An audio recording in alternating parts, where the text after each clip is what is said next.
Thanks for listening to the Drummers Weekly Groovecast. You can contact the show at twitter.com/DW Groovecast and through Facebook at facebook.com/Drummers Weekly Groovecast. Good evening. I am warning you right now, if you touch my drums, I will stab you in the neck with a knife. Ain't a funky. Ain't a funky. Mom! Take it easy. Lower it. I'm not gonna lower it. I have to do this now. I don't mind you playing it, but lower it. Well, We get straightened out? No, we had a problem. I mean, we tried to do everything we could. What do you mean? Well, you know what I mean. Little trouble there. You're rushing. Yeah, well, you know, that's just like your opinion, man.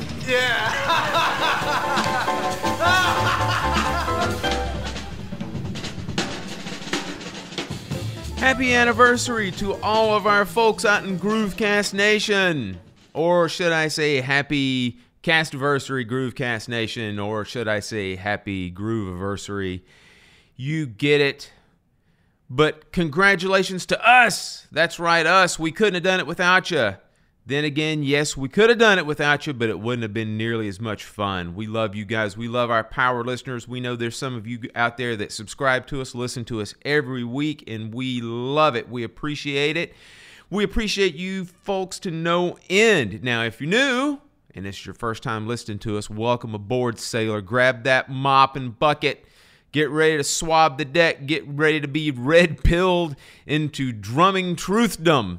But needless to say, we really do appreciate you guys. We really, really do. We look forward to hearing from you, too. We appreciate all the nice emails and Facebook communications and tweets and retweets and shares and all the good reviews. We really do appreciate it.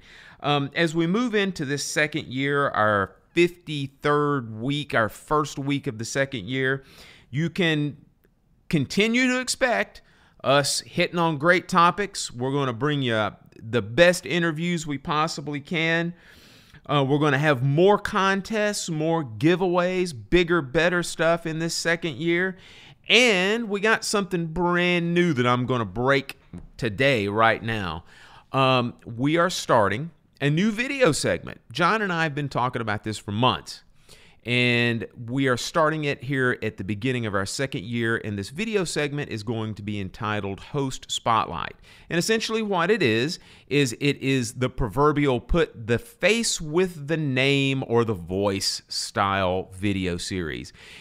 John and I are just going to post some videos from time to time. They're not going to be on a steady basis, like a weekly or monthly basis. It could come once or twice a month. It might be once every 2 or 3 months, but essentially it's just little videos of us either playing or hanging out or talking or whatever, but we will alert you to when these things are posted. We'll put them on our social media sites, our Twitter and our Facebook.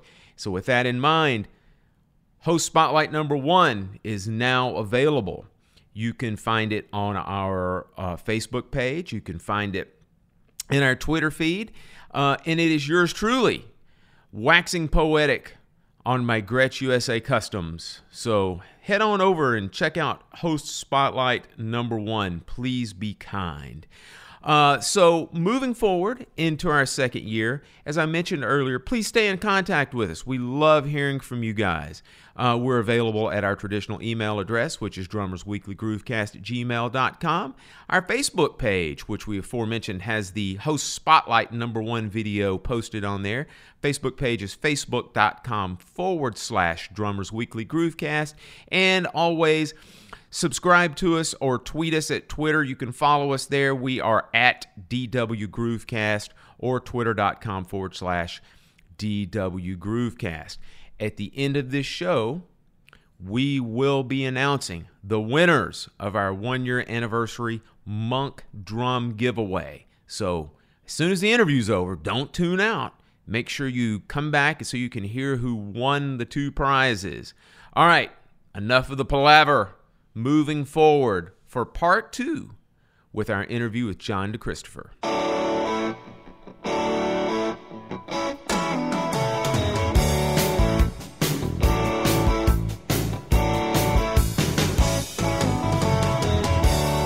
Down on the boulevard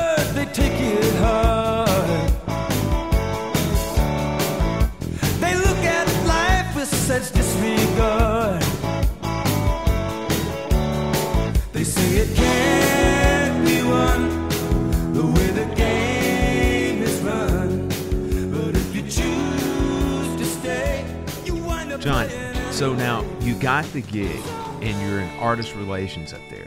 Somewhere along the way, you mentioned that Lennie's going to like hand you the keys or whatnot. And so I'm sure that there's, you're looking at this artist roster and you're looking at these legendary names that are on there. Somewhere along the line, you have to introduce yourself to these folks, right? Yeah. So did you literally sit down one day and start making phone calls as far as, okay, I got to call Buddy Rich? Oh, no, that would have been after Buddy died.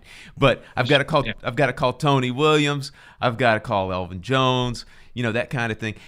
Tell us about, did you have any kind of interesting interactions with these folks? That's exactly what I did. I mean, I had a list of all the artists, and within the first sort of couple of weeks, I in terms of, I still had other responsibilities. I had artists coming in and helping pick cymbals and going out to see other people coming through town. It was leading up to the summer months, and back then, the local shed, there were shows like literally 5 to 6 nights a week that I was down there, and I got to tell you, by the end of that summer, I was kind of wondering if I'd made the right decision, because we were about to have my daughter, my second child. And I was out so much, and I was fried. I mean, the idea of going out to see a band and how fun that is, that wore off within a matter of weeks of doing it every night, going right from the office at 5 o'clock, 4:30, bringing cymbals, hanging out with the guy afterward, driving home an hour, and then going back to the office the next day and doing it all over again. So. But yeah, in the course of that time, the people that I wasn't meeting in person, I was calling, and some of them I already knew. And I want to say there was probably even a letter sent to everybody saying, we have a new person now, feel free to give them a call. But I made my way through, and the vast majority of them, when I actually could get them on the phone, or if I left them a message and they called back, were like, hey, that's great. So what's Lennie up to? And I would tell him, Lennie's still here. You'll still see Lennie, and you can still talk to Lennie. I mean, you don't have to call me if you need something, but I am here. And there were some guys that already knew me from DW and from Simmons, so I sort of became their guy. And then there were some guys that would call both of us, maybe ask for Lennie and then ask for me or something, in that situation. But the first time I met Tony Williams, I'd had Tony to Wurlitzer when I worked there in the early 80s as for a clinic. And I had very little interaction because he was sort of in and out, did the clinic and, was gone. So I'll just sort of skip around a little bit. When I started in 1989, Zildjian had bought a drumstick factory in Alabama, in Moundville, Alabama, just outside of Tuscaloosa. And for 3 years, we'd been making drumsticks. We were buying them from Vader initially, and I think even Capella down in New Jersey was making some sticks. And the decision was made to buy our own factory around 1988, 89. And Armin personally asked me if I would be the person in charge of drumsticks. So I don't know if you guys are aware of that, but in addition to my artist relations responsibilities, I was also the drumstick product manager, marketing manager. And part of that responsibility was designing models, certainly signing new drumstick artists, the advertising, the marketing, the sort of overall overseeing the product itself. And I got to tell you, it was very challenging with a satellite factory, in Alabama, that I had to go down quarterly, every few months, go down and visit and meet with the people down there, and so I'll fast forward now. So I'm in this job now for about a year, and it's the Modern Drummer Festival of 1990, and Tony Williams is on the bill. And I had said to Armin before I went down there to the MD Festival and to Lennie, I said, I'm going to talk to Tony Williams. I don't really know him, but I'm going to talk to him about playing our sticks, because he doesn't endorse Vic Firth or Promark or Regal Tip. He's seems to be a free agent. And Lennie said to me, Lennie wasn't going to be going to the festival that year for whatever reason. He said, well, Johnny, just, keep in mind, Tony, I forget what he said, but basically, his drum tech's name is Lee Ethier. And I had talked to Lee a couple of times, and he said, just talk to Lee and make sure it's cool to talk to Tony. He might have family there. He might not really want to get into it. But I got the green light. So I get down there, and Tony knew I was there and wanted to talk about sticks. So he was great. It was, I think, before the show, and we chatted for a little while. And he said, when I'm done, I'll give you a pair of my sticks, and if you can make these, I'd be interested in talking to you. And I said, it'd be a royalty. You would be our first signature drumstick. All the other companies are doing it. You have this relationship with Zildjian, and we thought, why not have Tony be our first guy? And he liked that idea. So unfortunately, he had a little bit of a rough day, in that he played great, played amazingly, but he went a little bit long. And at the MD Festival, they used to flash this red light to say your time is up, and he kept playing, and the crowd was going crazy because he was the closer of the show. And red light Tony Williams. John, it gets worse. Oh, someone actually came out on stage and sort of ran out with the microphone in front of him and went, "Tony Williams, everybody! Tony Williams! Tony Williams!" Tony's kind of like, "What?" And then he just kind of got up, walked away, and I think Lee gave me the sticks. And I think I managed to say goodbye to Tony, but he was not in a happy mood at that time. And understandably. So anyway, that was in September of 1990. And by January of 91, we had introduced our first signature stick, which was the Tony Williams signature drumstick. Zildjian Artist Series model, came up with the name Artist Series. And Tony was happy, and he was our first guy. And that, like we were talking about with DW, having Tony as a stick endorser, all of a sudden we had instant credibility.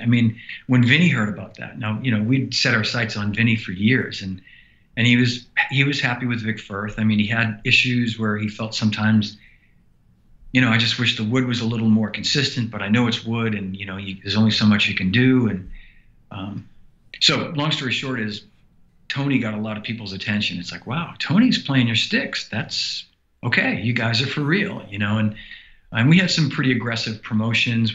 I did this thing that introduced these 3 new models, and to get them into the marketplace. Getting drumsticks into the music stores was incredibly difficult, because even with the name Zildjian on it, first of all, the first batches of Zildjian sticks were crap, and people knew that. The tips came off.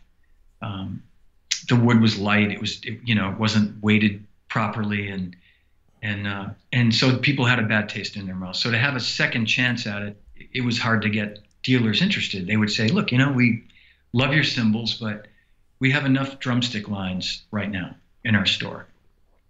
So we sort of had to, really get creative to get sticks into dealers. So we did this buy one get one free promotion, where if dealers bought a package of these new 3 sticks that were really good sticks, the 6A, the Z4A, and the Super 5B, which ended up being really good sellers.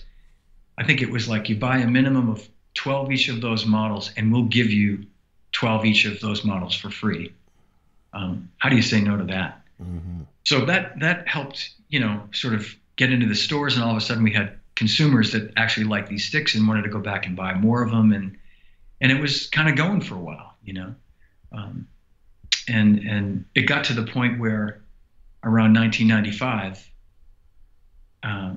they said to me, "Okay, the stick thing it's going now to the point where you either need to spend all your time on that, or we'll have to get someone else to do that, and have you focus on artist relations and some of these other things that we're doing." So, in that sort of interim time of when I had taken on drumsticks in, 1989, 1990, a couple of years, I think I left this out, a couple of years into my position at Zildjian, I was also promoted to Director of Artist Relations. So I was now in charge of the whole artist program. Lennie had made the sort of official transition over to education, and I now had the office on the West Coast and in the UK, the European office, reporting into me. So I had this full responsibility of artist relations, what they call event marketing, which was a much bigger job in those days, but it was managing all the drum festivals that used to happen back then, like Modern Drummer and lots of different festivals, PAS, PASIC, the drum set artists, and then clinic tours. We used to do 2 major clinic tours a year that I'd go out and travel with a a high-profile drummer for 10 days, 2 weeks sometimes around the country doing these clinic tours. So, was wearing a lot of hats. And around 1995, the drumstick business was growing and getting to a point where it really needed full-time attention. It couldn't be me making this obligatory trip to Alabama for literally a day and a half just to go down there and spend time down there and make sure everything was okay, or reacting to something that needed more attention. And I was getting frustrated, I'll be honest with you, because there were some quality issues that they weren't able to solve down there. And I feel like it was a lack of real attention to trying to solve those problems. So in any case, I made it known that I would be happy to let's get somebody else. Let's just get somebody who can really dedicate themselves. And let's get somebody who has a background in actual product management, because it got to that point where you needed somebody, kind of eyeballs on the spreadsheet every day to see how many 5Bs we were making and how many we were selling, and do we need to up production of those? And we hired a guy named John Sorensen in early 1996, who was great. And he did right out of the gate, just jumped in there with both feet, did some great things, took over. He was the guy that came out with oh gosh, I can't even think of the rod, like the multi-rod, yeah. He came out with those two, but a couple of different grip surfaces that came out years later that he was the innovator of, and just a really smart guy that had some great ideas and, had a fresh perspective on it, and I was able to then just focus on my artist relations responsibilities. I mean, I was, in those days, traveling out to the West Coast every few months. I'd go out there for 3-4 days at a time and just meet with guys and touchy-feely kind of stuff. You want to be able to sit there and talk face-to-face to Peter Erskine or to Vinnie Colaiuta, and just not have it all be. That's how we'd always done things. Maybe Lennie didn't travel to the West Coast that much, but I felt there was always a need to be more than just a phone call away from these guys. Maybe just be a little bit more social. Go out and have a nice dinner, bring your wife, bring your girlfriend, whatever. John, a quick question. I want to go back just briefly about clinics. You were mentioning that you had done some clinics. You'd been out on the road with some different artists.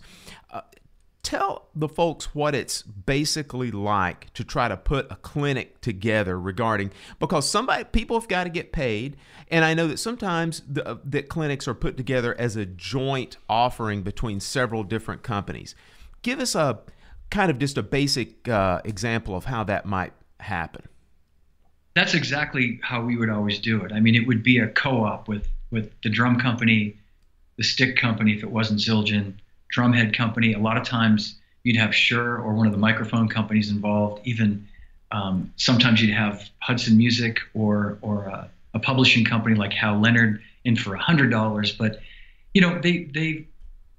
a lot of things have happened. I've been gone now. I mean, I resigned 4.5 years ago, and I don't think Zildjian's done any clinic tours since I left there. But even in the last year or two that I was there, they were becoming more difficult to sort of manage in terms of dealer interest, because it was costing dealers more money to do them.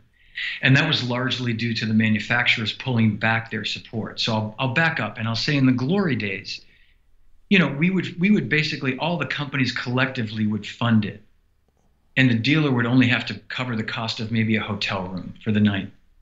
So we'd come through Memphis, go to Jim Pettit's place down at Memphis Drum Shop, and Jim would put Tony Williams or somebody up in a hotel for the night.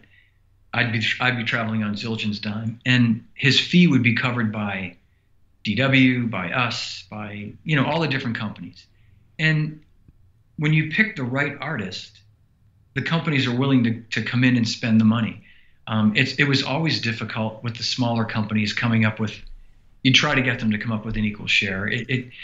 But I would resign myself to the fact that you're never going to get, before Zildjian bought Vic Firth, and they were for a long time a competitor, you're never going to get Vic Firth to come up with an equal share that Zildjian's going to put in. Mm-hmm. And I accepted that after a while. I was like, you know what?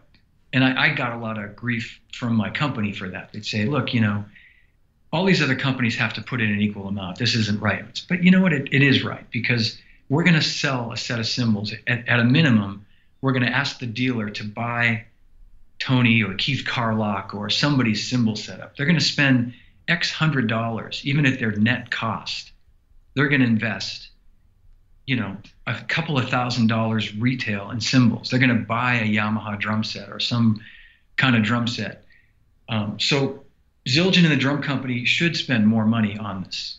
If they're going to buy a couple dozen pair of drumsticks and a couple dozen drum heads, then you can't expect Remo and Vic Firth to put in as much money. So people came around to that way of thinking.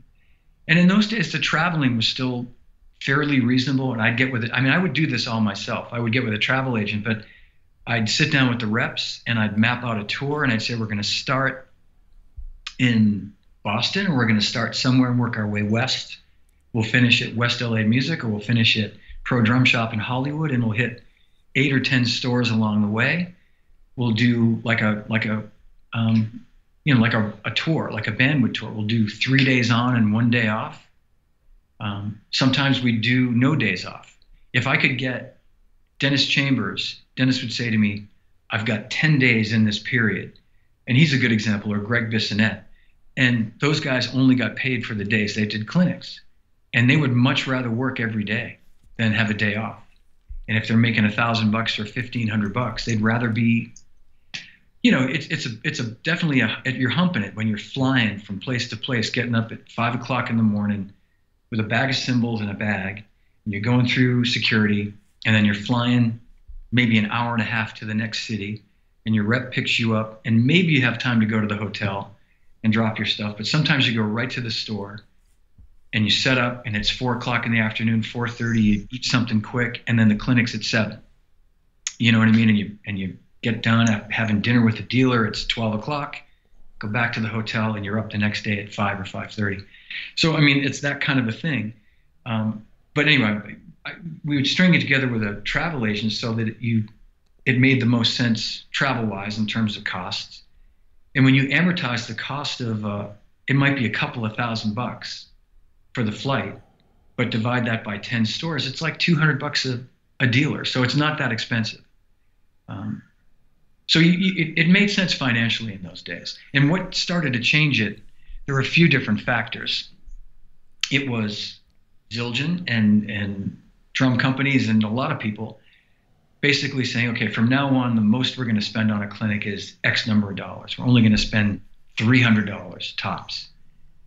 And if Zildjian and DW or Zildjian and whatever drum company only spend that much, or Sabian or anybody, and then the drumstick company and the head company pay $150, all of a sudden you're never going to make the math work. You're never going to ask the dealer's never going to pick up that extra $500 or $600 difference. And that's what started to happen. And then couple that with the fact that I think consumers started to lose interest. I mean, you started to see, unless it's a really big name guy. If I was talking to Vinny Colaiuta last week about a project that he's working on and a project that I'm working on. And, oftentimes we used to talk about him going out and doing a clinic tour, but more of like a master class type thing with a small number of people that pay, a good amount of money to see because it's Vinny. And he was asking me, he's like, yeah, but it seems like nobody even really wants to go to these things anymore. I said, there's only a handful of people and you're one of them. And I know that you've created enough of a market by not doing them that if you did decide, and I said, and I'm not trying to talk you into anything. Those days are gone. But if you ever were, so anyway, it's just one of the things that I've been doing is looking at this idea of online clinics or online master classes and working with some people to do that and helping a few people. And I know that's definitely becoming a thing now. So yeah, it's like a pay-per-view kind of thing. You could just get into some.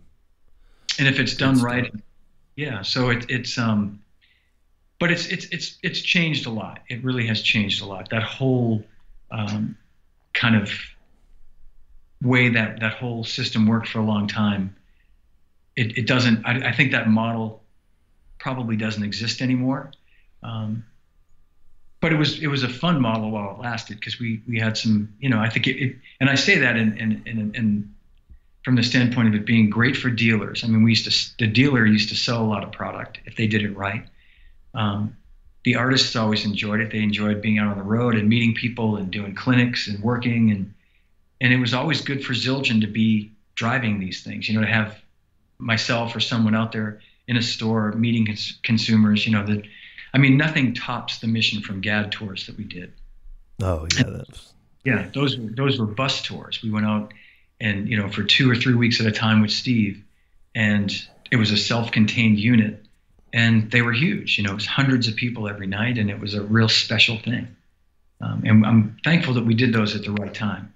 Well, that kind of is a perfect segue, John, talking about the project that you're thinking about doing. It certainly seems like in so many ways that technology has killed a lot of this, including even the way we do business in retail anymore as well. And so, with the advent of things like YouTube, where literally somebody can go on and type in Steve Gadd Clinic, they can find something like that, and they can watch it on their computer or on their phone while they're on a bus, going downtown, or whatever. So now you were still at Zildjian at the time as this technology boom started happening. How did that affect the way that you started doing business from a standpoint of an artist relations manager, and as you just climbed the ladder within Zildjian? Well, you mean like YouTube and that sort of thing, or just technology in terms of? Well, John, even from the standpoint of, you were talking about brick and mortar retailers, you then started having the advent of online retailers that were selling Zildjian as well. So you had to, even from the standpoint of like Zildjian's website, about how, the input you might have had with that. Yeah, I mean, when I think back to certainly the early origins of the website, I wrote most of the bios for the drummers for the artists that we had on there. It's funny, I haven't been on their website in a long time, but I know even up until it had gone through many iterations over the years, from the 90s when we first built the site to when I left there in 2013. And it was funny to see that a lot of the stuff had managed to stay there, had managed to, they kept a lot of it, and even I think after I left there, I'd gone on there and seen some of the bios were still the stuff which is good. I mean, it's, you don't need to change something for the sake of changing it. But yeah, I mean, technology has definitely changed a lot of that. And to answer your question, Phil, about, online stores versus brick and mortar, to me, the clinic program was a great example of how we could differentiate between those customers.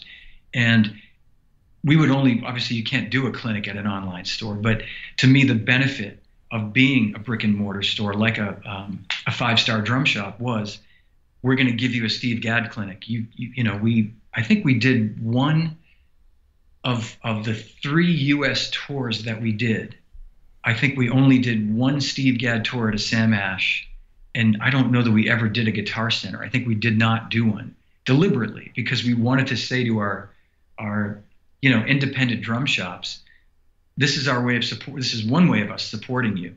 It's a tough thing when you've got these superpower, chain stores and online stores that are kind of making it difficult for the little guys. So you want to be able to give those little guys something exclusive and unique.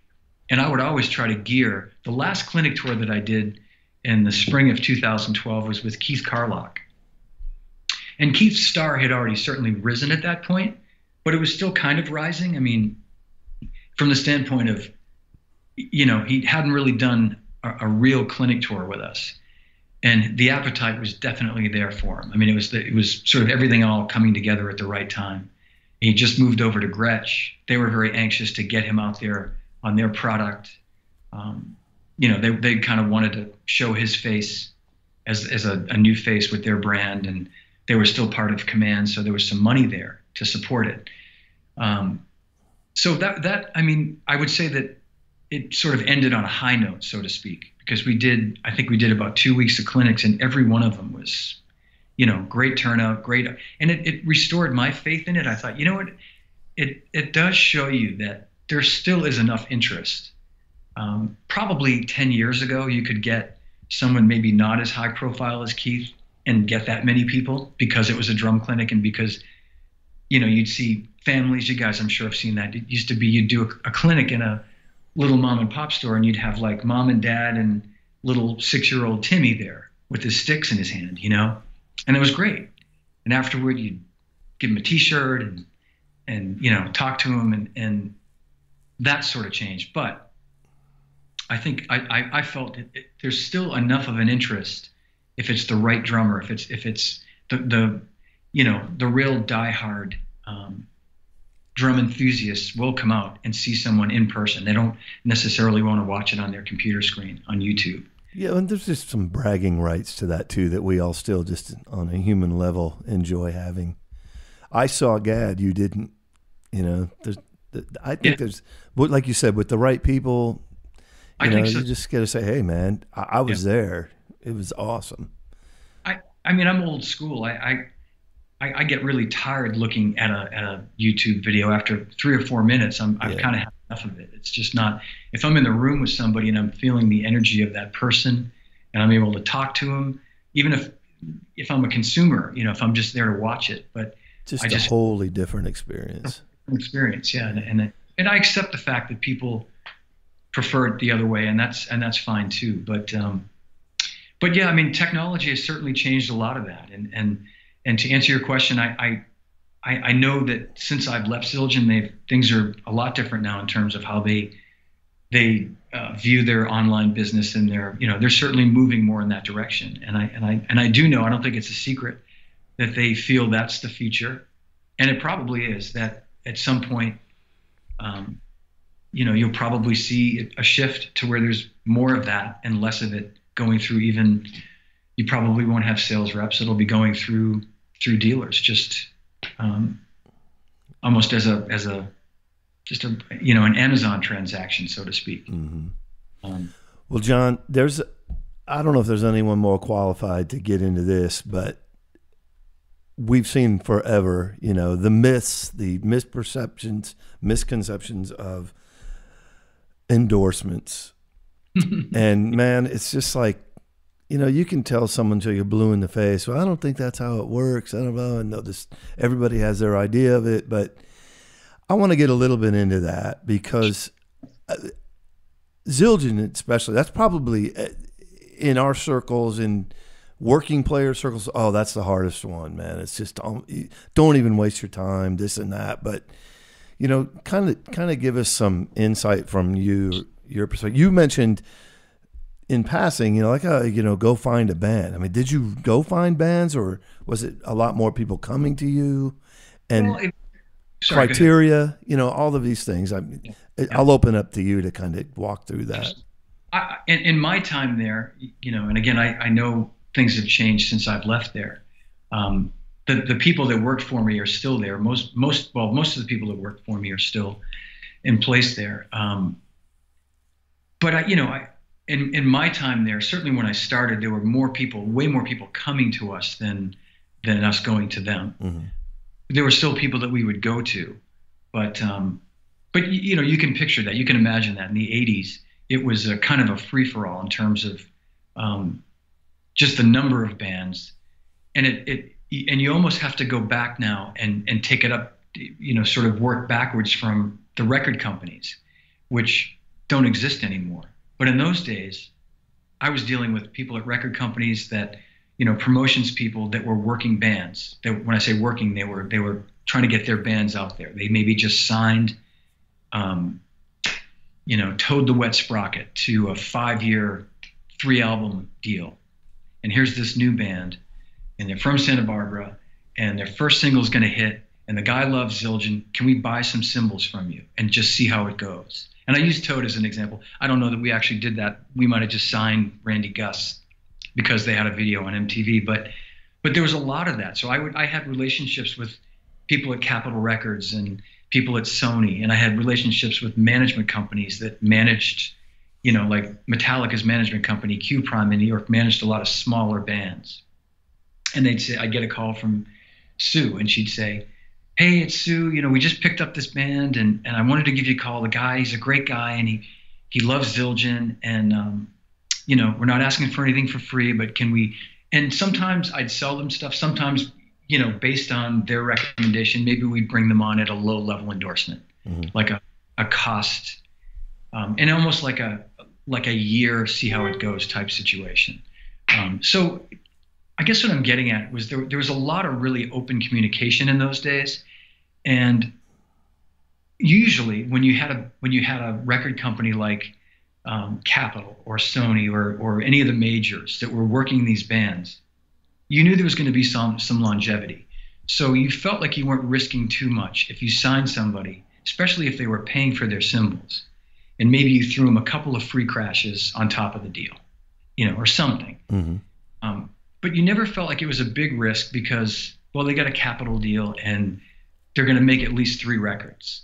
And the first one could be really great, the second one could be okay, and the third one could totally bomb, and then that's the end of them. You guys know, you get to know how the business works, and you have to be aware of that.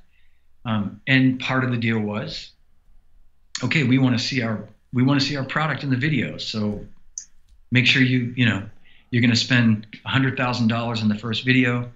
Let's make sure you get the Zildjian logo in there. So there were those kinds of conversations, and they were more than happy to do that when they could. So that was how that worked. And in some cases you were competing, or you were not bidding, but you might have someone saying, well, actually Sabian's, they could be bluffing, or they could be for real. They could say, well, I appreciate you willing to do that for me, selling me cymbals at 60% off, but Sabian's actually going to give me a whole set for free. So then you have to make the call. And I lost a couple of guys, I'll admit that. I mean, early on, I would just kind of go, you know what, I don't know. We just signed on these other guys, and,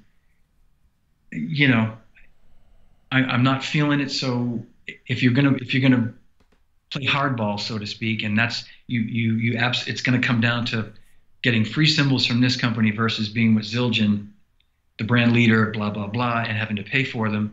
If you're going to choose that free deal, then I understand that. And a couple of times that happened, and they did. And sometimes they went on to do some pretty good things, and sometimes they were gone in a year or two. And and you try not to let your feelings get hurt when that happens. And then there were cases where there were bands, I'll use like Soundgarden as an example, where I feel like we had to pursue Matt. I mean, Matt Cameron, he's not a guy that's out there, trying to shop an endorsement deal. He's a pretty laid back, a pure guy, a guy with a lot of soul, who I think he was using some Zildjians and was tickled at the idea that we'd be interested in working with him. But he was more concerned with getting his band off the ground and doing the work with his band, and that's my favorite kind of person. Another example of that is Tim Alexander, who, early Primus days, and Tim, I think, had made contact with Anne Marie at the West Coast office, but was still, and Tim's one of my dearest friends, and he's so couldn't be bothered with the business kind of guy, you know what I mean? And he'd be like, he wouldn't return a phone call. He'd be like, yeah, Tim, listen, I want to talk to you about getting you some cymbals. Yeah, I don't know. All right, I'll get back to you. Let me think about it, And then you'd have 100 other guys who would die if I called them and said, I want to talk to you about getting you some cymbals. You know what I mean? It's the complete opposite side of it.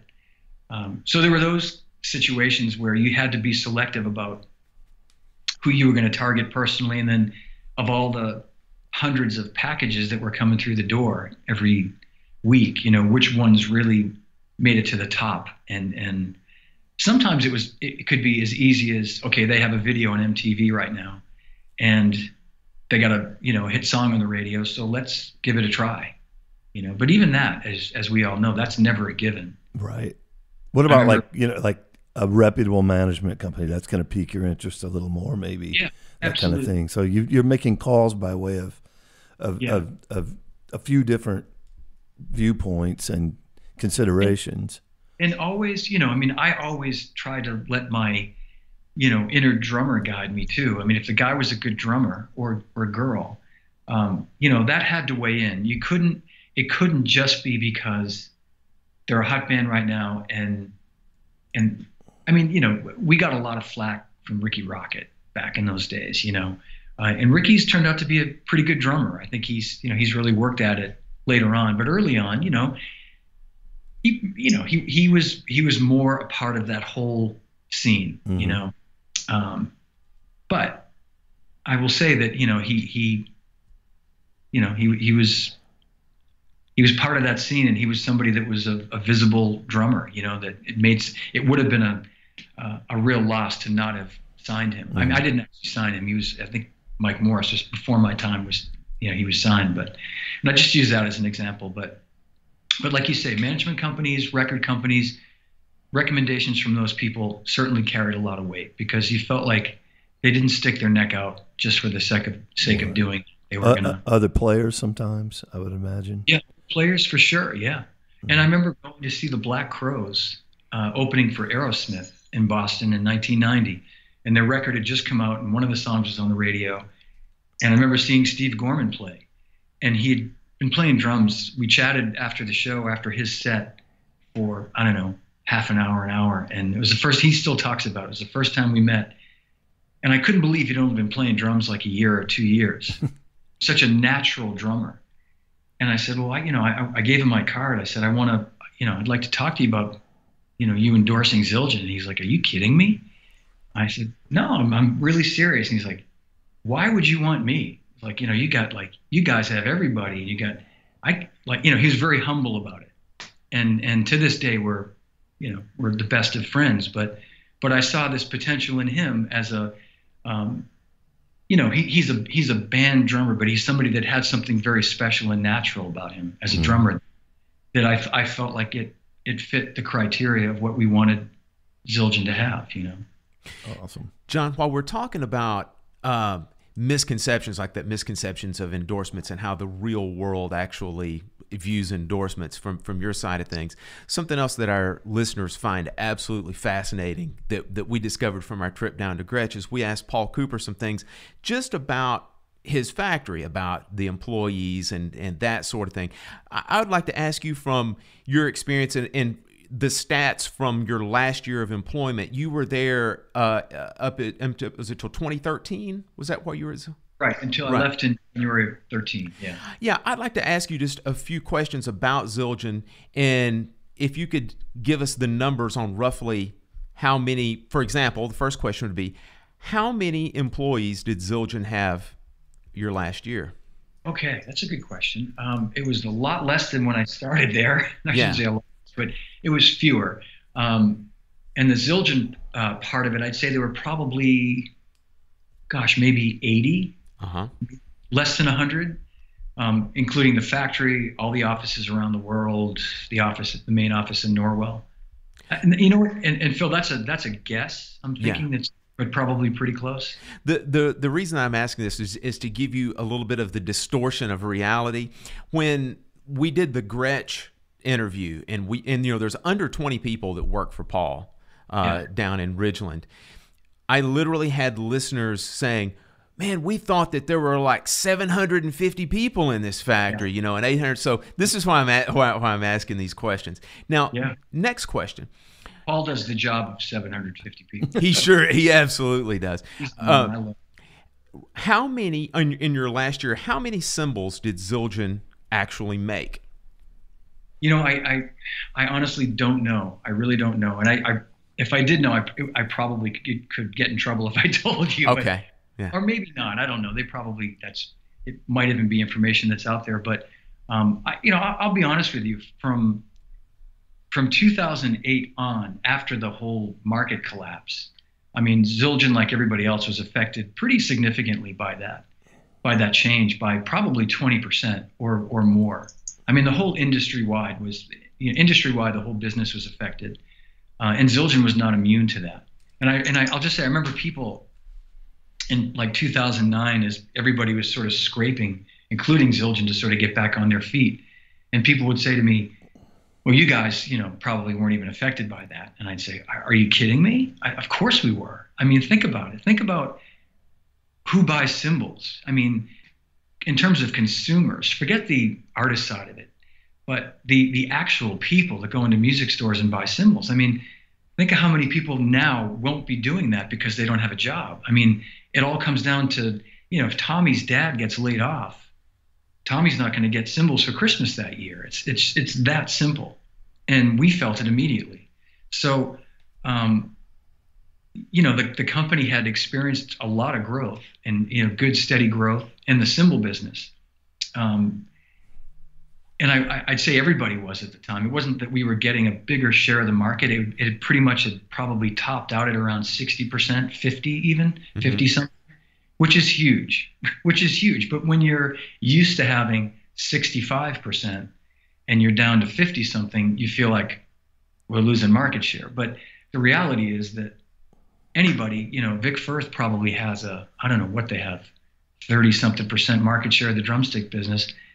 And they're happy as can be, But anyway, I'm using that as an example. But from 2008 onward or 2009, things really changed in terms of cutting costs and just trying to, sort of dial back expenses and how we ran the company.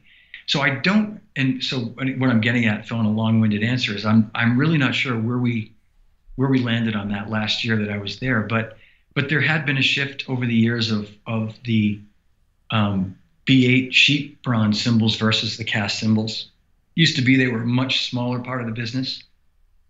Certainly when I started, and then into as years went on, they sort of started to catch up to the point where they probably are more now than what the cast business is, or at least half, but maybe more.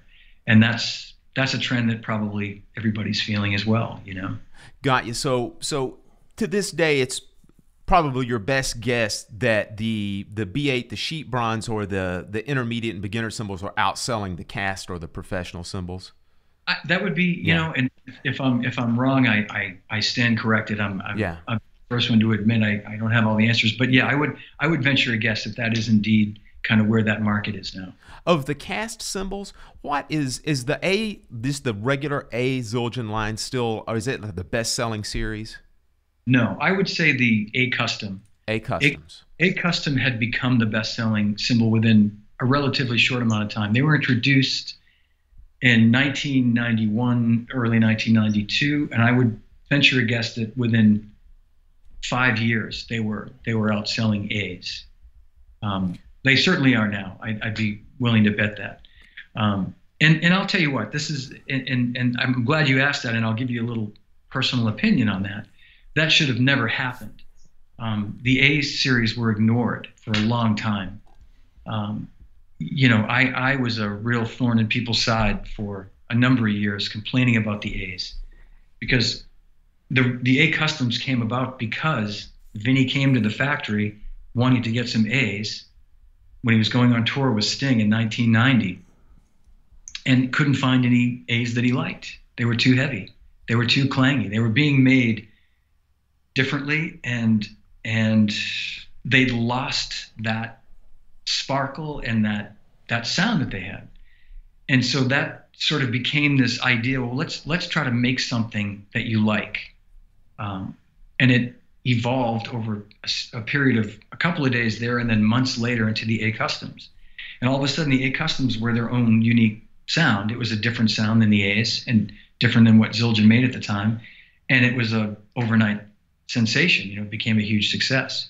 And there was no reason to certainly change that. But I kept saying, we're just giving away that A Zildjian business to Sabian with their AAs, who were still making a pretty good sounding A sounding cymbal with their AAs, and I'll just throw this out there as well. What started to happen was the regular K series. All the endorsers, all the artists started wanting to play those cymbals. And it was simple. It wasn't because rock drummers now wanted dark sounding cymbals. It wasn't that at all.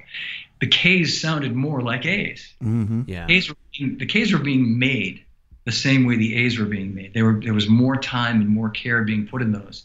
The lathing, the hammering, and they were sounding not exactly like, but when you think about what A's from the 60s and even the late 70s sounded like, they were thinner, they were a warmer sounding but still sparkly sounding cymbal. Shimmery, little transparencies. And that's what the K crashes started to sound like. Yeah. So you're seeing all these rock drummers going, yeah, I don't want to play the A's anymore. I want to play K's. And inside the building, that people started thinking, wow, there's a trend. There's a change now. People want, no, there's no change. They want the same sound they've always wanted. We're just putting a different letter on the cymbal that they want. Yeah, I'm living proof of that. Me too. They were too heavy, and I was like, I can't play these, and moved on to. I've always been a Zildjian guy, but moved on to the K's, and now that you pointed out, it's like, yeah, like when I was younger, I had crashes that sounded a lot like my K's do now, so it makes perfect sense. I think a lot of people didn't really realize it, didn't think about it at the time. They just found, they just sort of found themselves evolving more toward that. And it wasn't exactly like an A, but it was close enough. Mm-hmm. It certainly wasn't. I mean, when you think about what a real K Zildjian sounds like a Turkish K from the 60s, they're dark, they're low pitched, it's kind of an acquired, it's almost like an acquired taste too. I mean, your average rock drummer wouldn't want to play one of those because it would be too low pitched. It wouldn't cut through. It wouldn't have that shimmer. It really, a true, K, so to speak. But these were just kind of hybrid, almost A-K cymbals with the K logo that people just gravitated towards. So, but I'm happy to see that they're making the Avitas line now. That's seems to be doing well, and the redesign's killing it too. They sound great. Yeah, I was just going to mention, John and I both have acquired a few Zildjians that were recently made, and as Arlie Ermy would say, they've been born again hard, man. I just before we got online, I let John listen to a recording that I had recently made that featured an Avitas 22 and a set of 15-inch K hat. And man, they are the best things on the kit, man. They sound amazing. Yeah. There's nothing like, loving the way your cymbals sound.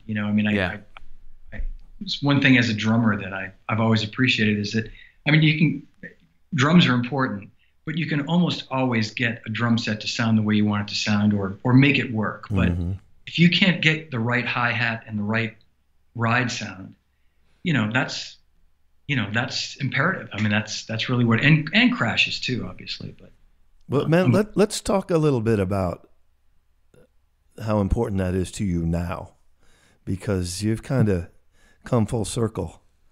Yeah, well, and I'm happy to talk more about, if you have more questions about the endorsement side of it too, we could come back. We're just bitter because I can't get a Zildjian deal, so let's move on. All right. Well, I'll tell you. So when I left Zildjian, I was just sort of thinking that I was going to get back to playing, and I'd sit behind my drums every now and again and play, and there was no magic happening. Hey, John, just not to cut you off, but do you mind telling us why you decided to resign your post there? Sure. Yeah. I left. My decision to leave there was based on just feeling like I wasn't enjoying myself the way that I used to. There were a lot of changes that were happening there. There were some people there that had sort of come into these positions now that were making a lot of decisions that I no longer had any control over, that I maybe once had control over. And there was a sort of whole series of things that it just became harder and harder to really do my job and do it the way I was used to doing it and do it well. And I looked at it like, I could hang in here, and I could, to quote Lennie DiMuzio, wait out the 3-year shuffle or whatever it might be until, this person that's come in with this great idea moves on, and then we can go back to doing work the way we used to do it. or maybe I just go, I was in a position, fortunately, that I could just walk away and not feel like I had to go work somewhere else or stay there. And I hate to say it, but be miserable, because I was starting to get really unhappy and miserable just with just some of the things that were going on there. I don't say that in a negative way towards Zildjian, because at that point, when I left there, I'd been there almost 24 years, and I'd worked probably, 22 and a half of those years that I was very, very happy. And a good number of those years that I was, I would have gone there and not been paid. I enjoyed it so much.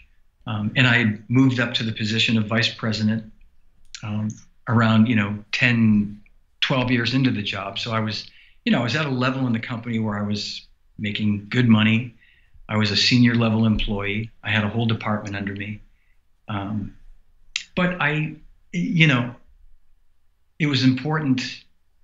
That was all great. And I think a lot of people scratched their head, maybe the way you guys did, and thought, like, why would you walk away from that? Why would you leave that? But it was never all about that. I mean, certainly the financial part of it was important, because I needed to provide for my family and put my kids through college and all that, which I was fortunate to do. But I still wanted to have satisfaction, and I still wanted to feel like I was getting something out of what I was doing. And I just felt like I was getting resistance in too many places to do things the way that I wanted to do them. And it just was easier for me to leave than to just, keep wanting to fight with people. Gotcha. Sorry to hijack your, but go ahead and talk about now getting back into playing then. Yeah. I will say this, we've been Facebook friends for a little while now. And the one thing that I get out of your presence is you're just really excited to play again, man. And, we as lifers, that's all we've done. And there are times when we feel the same way you did at Zildjian, and sometimes we have to sort of deal with the 3-year shuffle because the cute guy of the day comes in and all that, and then they eventually call the old dog again because they need to, and we get our work and all that. But I just really, I really genuinely say this, John, like when I see your, posting about a gig and all that, man, you feel it. And sometimes people are kind of jive about that, but I really feel that from you. I think, Well, I appreciate that, John. And I am genuine, and it's to the point where you're probably one of the few guys that think it's cool, where probably the vast majority of people just go, man, not this again. Get life, buddy. Come on. No way, man. But what it was is, and I sort of touched on it, but I mean, I like you guys, man, I grew up being a drummer.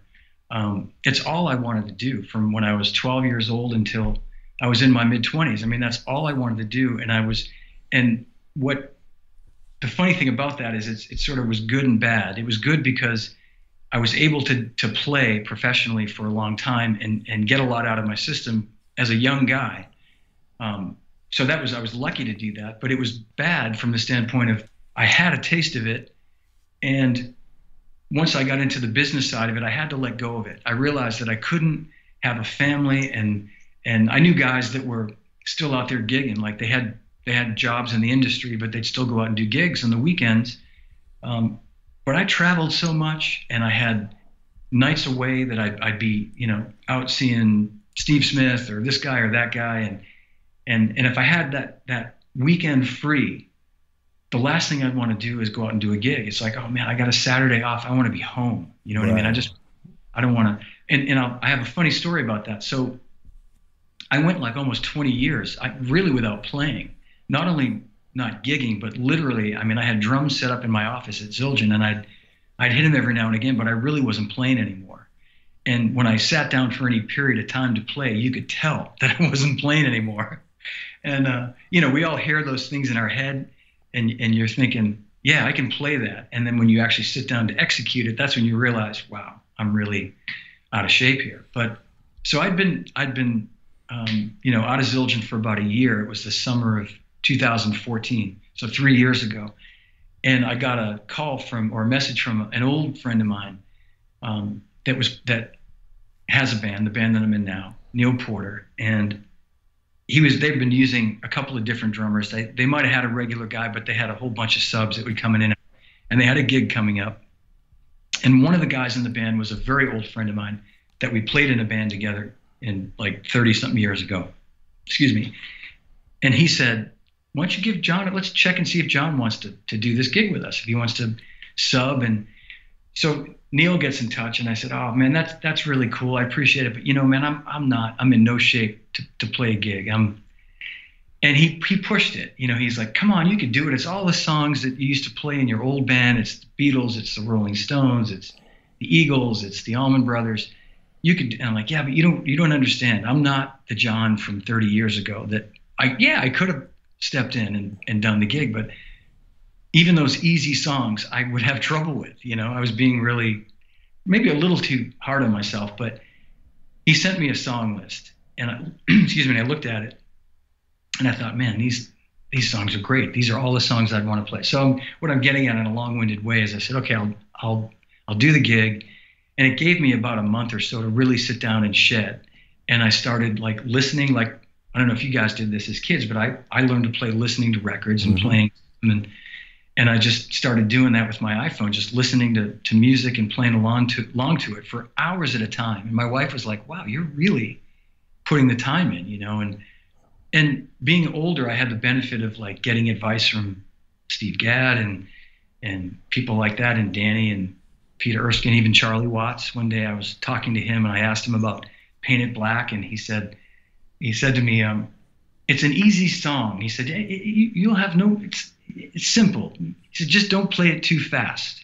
And he was right. I said, because it's easy to play that, to sort of just run away with that, with the tempo of that song, But anyway, I just tried to use what little talent I had and all the resources around me to try to pull it together and really, start over again, so to speak. And I did, and did this gig, and it was great. I had the best time, and then they had all these other gigs booked, and all of a sudden I was in the band. I mean, it sort of happened that way, and that was, like I say, almost 3 years ago, and it's only made my desire stronger.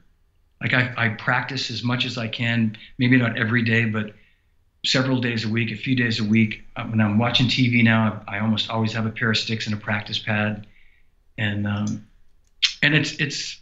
it's because I can do that now. Do you know what I mean? It's like I don't have this other thing I'm not going to be getting on a plane tomorrow. I'm not worried that I'm going to be getting a call at 9 o'clock at night and have to move into this mindset of having to deal with a problem with somebody. And I can really just enjoy that and my granddaughter. It's like I can just do these things that are really important to me and really focus my energy and my time into it. And so I guess what I'm saying is that's why I genuinely, when I have a gig, I have one this Thursday night, and it's going to be this big outdoor festival, and it's going to be great, and I'm excited about it. So that's awesome, man. Yeah. I'm really happy for you. Well deserved. And, for everyone who's ever looked at you like with envy of your position, on a nightly basis, you are doing the same thing. All of your friends playing these great gigs, and you're like, at your core, that's what you love to do and want to do. And here you are doing it, man. And that's what it's all about, to be honest. And I feel really lucky and blessed to have been given like another opportunity to do it. And I like my bandmates are two of the three guys I've known like since we were teenagers, kids. And so it's a great thing to be in a band with like old friends. Mm-hmm.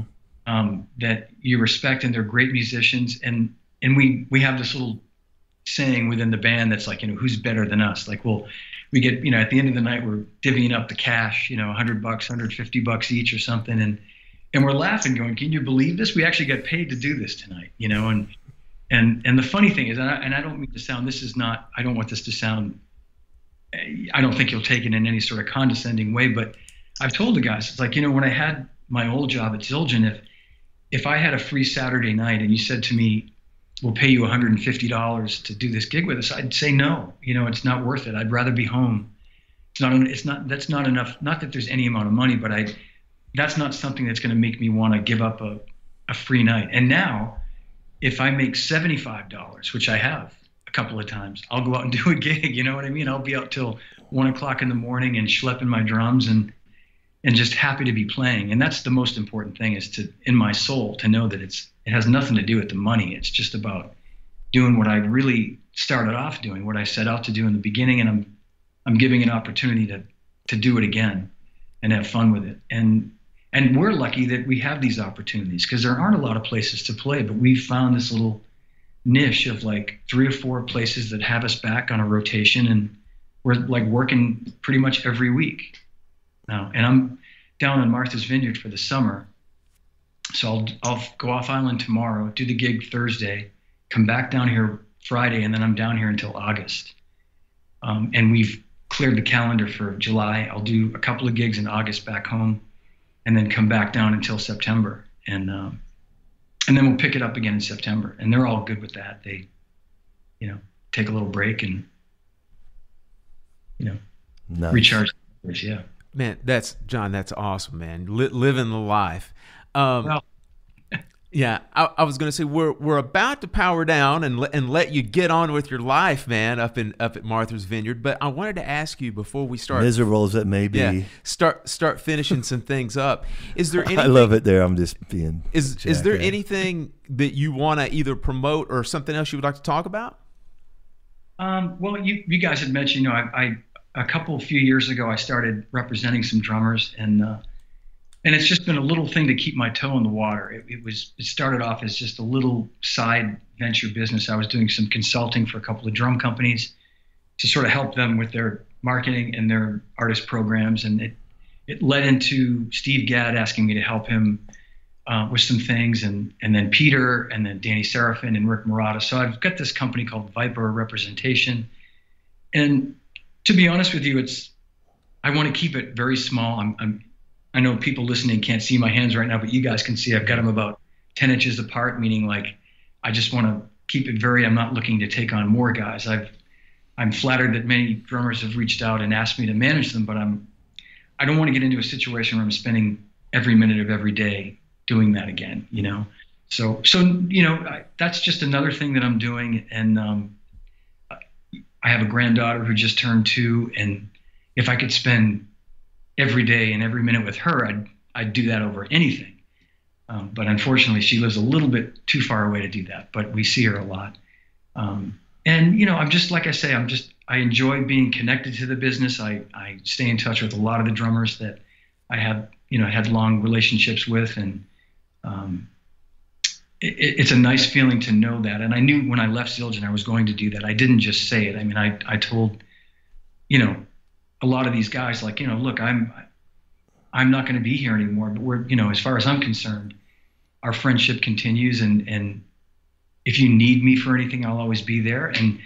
And I do get calls and from a lot of guys that want to bounce ideas off me. And as I said, that led to like this thing with Steve, and more of a formal relationship with Steve and Peter and Danny and Rick. But, Greg Bissonette's a good friend, and Steve Smith and Dennis Chambers and Vinny, and, a whole bunch of guys that I stay in touch with. And, I don't have an official business relationship with, but I'm happy to help them if they have questions about things. John, do you do things like negotiate contracts or help them out with other business dealings? Is that essentially what you're doing for them?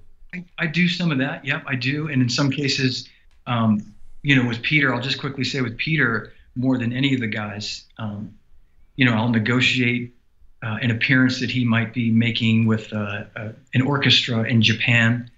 He'll get contacted through his website that has my business email address.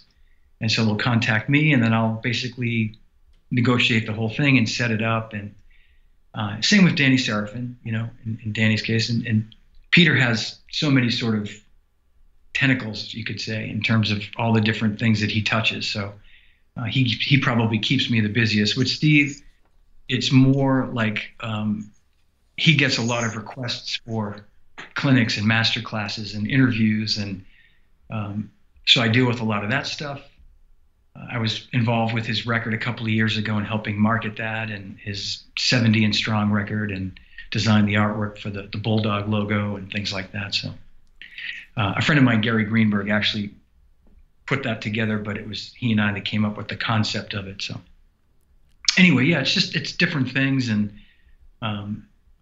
you know, I'll just say that when I left Zildjian, I didn't intend to just completely walk away from the business forever, you know, and I was offered jobs with other companies and just made the decision to just, for now, stay out of it and just kind of stick my toe in there a little bit and do a few things to stay with it, but maintain those relationships with people, which I'm happy with.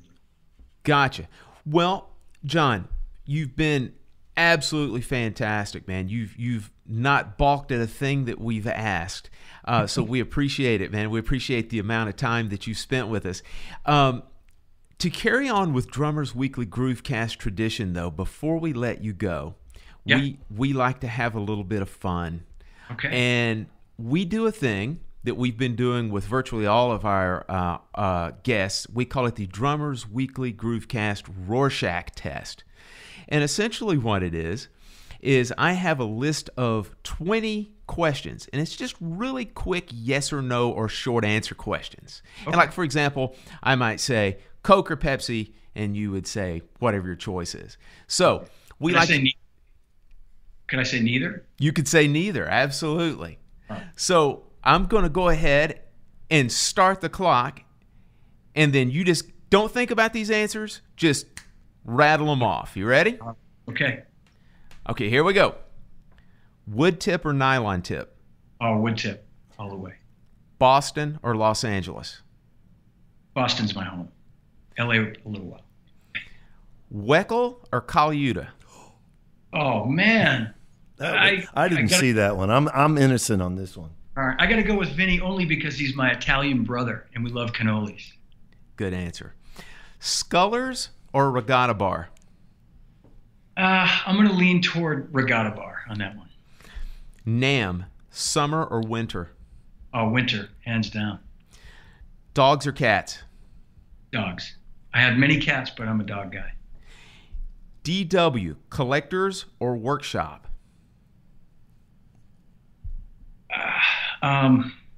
He's hezitating. That says a lot. I'm embarrassed to say I don't really know the difference between the two. And in my days, it was just DW. Right. I'll say collectors. Gotcha. ESPN, love them or hate them? Love them. Zildjian myth, true or false? Is there a special endorser stock? Technically, no. And I can elaborate or I can just leave it at that. Leave it at that. I've been to the West, and I think there is. To the West Coast? To the West. I've been to the Zildjian West before. I don't know if there's a bad-sounding cymbal in there. Well, that is an endorser office only. So technically, but in Norwell, there is not a artist stock. Gotcha. A's or K's? A's. Good A's. Dealer pain in the ass quotient. Mom and pop stores or mega stores? You know the answer to that one. I do. Don't say anything. PCs or Macs? Mac all the way. Snare drum, metal or wood? Oh, that's the hardest question yet. I'm going to go with metal. Giving away tickets. Red Sox, Bruins, Celtics, or Pats? What I'd most easily give up? Yes. Bruins. Name a great recorded cymbal sound. Oh, boy. Take 5. What is your sleeper vintage drum kit? It has to be one answer only? One answer. One answer. Sleeper. Underrated. My Peacock Satin Flame kit. Gretsch. 72. Gotcha. What's your favorite drum set method book? Ted Reed's Syncopation. Good. Nantucket or Martha's Vineyard? I think we know the answer. Yeah. He's invested. All right. Boston rock act. Aerosmith or the band Boston? Aerosmith. Last question. You call Zildjian. You have to have someone there at the factory pick out a cymbal for you. Whose ears do you trust? Oh, it would be Paul Francis. Yeah. That's it, folks. Awesome. Man, John. Right. He skirted a few. Man. Thanks, you guys. That's okay. We understand. I can give you some off the record answers to some other things if you want sometime down the line. Man, John, just fantastic, man. You've given us so much information here that the listeners are going to be talking about this show for quite some time. Well, I hope so. Thank you. Expect your Viper mailbox to blow up with people asking for representation. We apologize for that in advance. Yeah. Oh, guys, I've had a great time. I've had a blast, and I appreciate you having me on the show. Thanks, John. It sure means a lot, man. Absolutely. John, say goodbye to the good folks out in Groovecast Nation. Okay, everybody, Groovecast Nation. Adios. Thanks for listening. All right, man. See you later. See you guys. How about that, John DeChristopher? Wow, what a pleasure it was to have this guy on our show. I mean, he was everything you wanted and more. So our heartfelt thanks go out to John. We took up about half of his day on this interview, but it was well worth it, we think. We hope you liked it as well. So we have a bit of business to take care of. We've been hyping it all along, and the results are in honor of our 1-year anniversary. We recently conducted a drawing for 2 prizes from the Monk Drum Company. The video proof is on our Facebook page, just facebook.com/Drummers Weekly Groovecast. You can see the results live. Our winners, our first prize winner of a 10-inch original Monk drum, Ian Brazizzle. Congratulations, Ian Brazizzle. And second prize, which was a set of Monk drum bongos, goes to D.B. Radamachew. Love the rudimental name there, brother. All right, so there's our winners. We will be doing more contests in the future, so please stay tuned. All right, moving on. Once again, you have heard us talk about it a little bit and have seen mentions on our social media, but I would like to remind everyone that we have started a new video segment in conjunction with our 2nd year of production. We are doing an intermittent video segment. We're going to just periodically publish them whenever the mojo hits us, whenever we have time to do it. We have these little videos we're putting out called Host Spotlight. Host Spotlight number 1, featuring yours truly, has been posted on Drummers Weekly Groovecast. It was also picked up by the folks up at Regal Tip, our friends up in Niagara Falls. They put it on their social media as well. It's just a quick, about a 3.5-4 minute video clip of me doing a little bit of playing. You get to hear some of that great Gretsch sound on the video. But John and I are going to be doing these periodically just to give everyone out there that doesn't personally know us a little bit of information about how we play. You can put the proverbial face with the voice or the face with the name. So make sure you go by our Facebook page, check out our Host Spotlight number 1. And a couple of other last bits of business. It is all too often that we have had to say this on the Drummers Weekly Groovecast, but we would like to mention a fallen comrade. Just over the past week, we lost drumming great John Blackwell Jr. He passed away from a lengthy illness, a lengthy battle that he had. So our thoughts go out to the Blackwell family. And then last but not least, please, folks, stay in touch with us. We greatly appreciate your listenership. You can always reach us through our email address, drummersweeklygroovecast@gmail.com. As we mentioned earlier, you can always find us on Facebook, facebook.com/Drummers Weekly Groovecast. And you may tweet us at twitter.com/DW Groovecast or just at DW Groovecast. Follow us on Twitter, please. Lots of nice snarky quips get tweeted out every week. And as always, get an early jump on our next contest. Do you see where this is going, folks? Next time you're in iTunes, go over to the Drummers Weekly Groovecast podcast hosting page, our homepage inside of iTunes. Leave us a sweet little review. A little short written review is always welcome. We greatly appreciate it. Plus, it gets you registered for the next contest. And there's going to be another one. Not going to spill the beans just yet, but we've got another great contest coming up. All right, that's going to do it for this week, folks. So on behalf of John Chalden and on behalf of John DeChristopher, this is Phil. Thanks for listening, and we'll see you next Monday. Bye-bye.